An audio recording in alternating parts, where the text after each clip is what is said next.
surah yang di hari pertama Yasin. Yasin itu menghidupkan hati. Jadi kalau setiap hari kita baca Yasin, qalbul Quran, hati kita hidup dengan nur hidayah Allah. Denyut jantung kita itu dijaga dalam hidayahnya. Kalau kita membaca surah Ar-Rahman setiap hari, maka Ar-Rahman satu-satunya dalam Quran dimulai dengan nama Allah Ar-Rahman, Maha Pengasih. Maka kita yang membacanya disayangi, dikasihi, dicintai, disukai oleh Allah. Kalau Allah sudah suka, sayang, cinta, kasih sama kita, maka para malaikat yang mulia pun mencintai kita.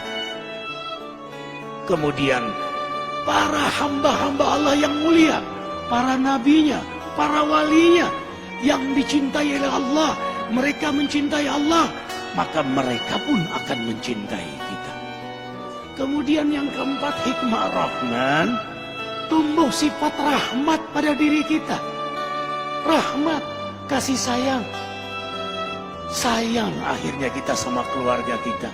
Seorang suami yang setiap hari baca Rahman, dia sayang pada istrinya, dia sayang pada anaknya, dia sayang kepada keluarganya, zuriatnya, sayang dia pada tetangganya, sayang dia pada umat manusia.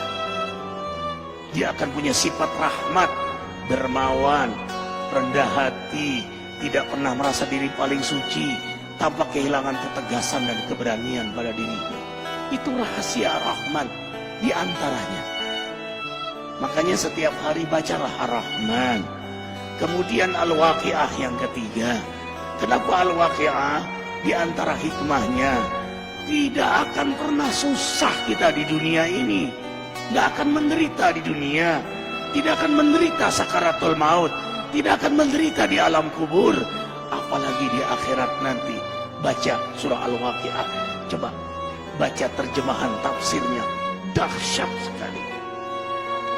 Kemudian membaca surah Al-Muluk yang keempat. Setiap hari. Tabarakalladzi biyadihil muluk. Kalau kita setiap hari membaca surah Al-Muluk, apapun yang kita lakukan, yang Allah amanahkan pada diri kita, siapapun yang dekat dengan kita, diberkahi oleh Allah. Dahsyat surah Al-Muluk itu. Kita punya rezeki, berkah. Kita punya sehat, berkah. Kita sakit, sakit kita berkah. Membuat kita dekat kepada Allah. Kita punya rumah tangga berkah. Kita punya pekerjaan, pekerjaan kita berkah. Seorang juru dakwah yang setiap hari membaca surah Al-Muluk, dakwahnya berkah, jamaahnya berkah. Arifin ketika mengunjungi satu pesantren di Cianjur, apa kata Pak Kiai, kata ajengan itu, Ustadz Arifin, carilah sahabat, carilah guru yang setiap hari dia membaca surah Al-Muluk. Kenapa ajengan? Kau pun akan berkah karena bersahabat dengannya. Subhanallah. Allahu Akbar. Bayangkan kalau suami membaca surah Al-Muluk, istri membaca surah Al-Muluk, anak baca surah Al-Muluk. Hari ini kita ribuan membaca surah Al-Muluk. Gimana nggak berkah majelis ini? Gimana nggak berkah ikhwah semuanya? Kemudian membaca surah Al-Jin, tidak diganggu oleh jin.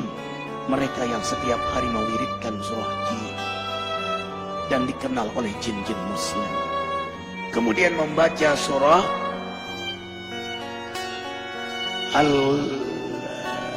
Al-Muzammil yang ke-6. Al-Muzammil. Kenapa membaca surah Al-Muzammil setiap hari? Subhanallah. Qiyamul Lail. Sejak turun surah Muzammil, Rasulullah SAW tidak pernah meninggalkan salat malam. Maka penikmat surah Muzammil, Allah beri kenikmatan salat malam. Ikhwah, tahu rahasia terbesar dari salat malam? Kalau kita sudah nikmat salat malam, nikmat garis bawahi, nikmat salat malam, mau tidur saja senang, nanti malam hamba menghadapmu ya Allah. Yang Allah gambarkan dalam surah Al-Furqan ayat 64. Walladzina yabiduna li rabbihim sujada wa qiyamah. hamba-hamba yang beriman itu senang sekali begadang malam karena menikmati lama sujud dan berdiri di hadapan Allah. Perhatikan surah Muzammil ayat 6. Inna nasyi'atal lail hiya asyaddu wat'a wa muqila. Sesungguhnya bangun di tengah malam lebih tepat untuk khusyuk dan bacaan kala itu sungguh sangat mengesankan. Lebih tepat untuk khusyuk, lebih tepat untuk nikmat, lebih tepat untuk bermesraan, berdialog, berdoa kepada Allah Jalla Jalaluhu. Subhanallah. Perhatikan surah Muzammil. Inna rabbaka ya'lamu annaka taqumu adna min thulathil lail wa nisfahu wa thuluthahu wa ta'ifatu min alladhina ma'ak wallahu yuqaddiru al-laila wan nahar alima an lan tuhsuhu wa taba 'alaikum faqra'u ma tayassara minal Qur'an. Imani ayat ini, antum tidak akan meninggalkan salat malam lagi. Sesungguhnya Allah menatapmu, mengetahuimu saat kau berdiri di tengah malam, separuh malam, sepertiga malam, 2/3 malam. Dalam tatapan Allah, penguasa langit bumi menatap antum. Curahkan semua isi hati antum di hadapan Allah. Itulah kenikmatan surah Muzammil. Apa kata Ibnu Qayyim? Kau dapat nikmat salat malam, separuh surga sudah kau dapatkan. Dunia ini separuh surga bagi penikmat salat malam. Para nabi, para aulia, salafus saleh, mereka penikmat salat malam. Rumah tangga akan bahagia, rezeki akan berkah. Semua urusan antum ma'unah dalam pertolongan Allah. Kuncinya ada pada salat malam. Anna syarafal mu'min qiyamuhu bil-lail. Kemuliaan seorang mukmin itu ada pada salat malamnya. Allah muliakan antum dunia akhirat. Seorang suami yang salat malam mulia di hadapan istrinya. Seorang istri yang salat malam mulia di hadapan suaminya. Seorang ayah, ibu yang salat malam, orang tua yang salat malam mulia di hadapan anak-anaknya. Seorang guru penegak salat malam akan mulia di hadapan jamaahnya. Walau jamaahnya tidak tahu, tapi ada haibah jalaliyah Allah berikan pada dia. Kalau dia berdoa mustajab, kalau dia bicara hikmah. Kemudian yang terakhir, kenapa kita baca surah Al-Fajr? Setiap hari azamkan diri membaca surah Al-Fajr. Karena pada akhirnya innamal a'mal bil khawatim. Amal itu bagaimana akhirnya? Kita nggak tahu istiqomahnya kita. Tahajud kita, ke masjid kita, duha kita. Apakah kita meninggal dalam keadaan tahajud? Apakah kita meninggal dalam keadaan di masjid? Apakah kita meninggal dalam keadaan terjaga wudhu kita, terjaga zikir kita? We don't know. Kita tidak tahu. Makanya kita berdoa terus, mewiridkan surah Al-Fajr setiap hari. Karena yang paling kita incar, inilah akhir dari perjalanan hidup yang paling kita rindukan. Ya ayyatuhan nafsul mutmainnah.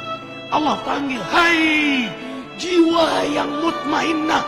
Mutmainnah itu jiwa yang mendekat kepada Allah, yang memang hobinya menghidupkan sunnah Nabi. Hikmah, hobinya mendekat kepada Allah, menghidupkan sunnah Nabi. Jadi dia lagi mendekat kepada Allah. Ya Tuhan nafsul mutmainnah, irji'i ila rabbiki radiyatan mardiyah. Ulanglah kepada Allah, radiyatan mardiyah. Yang kamu ridho, Allah juga ridho sama kamu. Yang Allah sayang sama kamu, kamu juga sayang sama kamu. Yang Allah rindu pada kamu, kamu juga rindu pada Allah. Bertemu kekasih dengan kekasih. Wadkhuli fi ibadi, kau memang hambaku. Wadkhuli jannati. Makanya diulang sampai 3 kali. Antum sholat malam, baca surah Al-Fajr. Pada saat ya ayyatuhan nafsul mutmainnah, ulang 3 kali. Kalau bisa diposisikan ini rakaat yang ke-8. Rakaat yang ke-8 terakhir. Karena 3 witir. Yang terakhir kau ulanglah. Ya Tuhan nafsul mutmainnah. Minta di situ kepada Allah Jalla Jalaluhu. Karena pada akhirnya kita semua ditentukan adalah pada saat kita wafat. Insya Allah, dengarkan. Matan nasya'isuhum. Manusia meninggal sesuai dengan harapan dan kebiasaannya. Harapan kita husnul khatimah. Kebiasaan kita membaca surah Al-Fajr. Yakin posisi itu kita diwafatkan oleh Allah.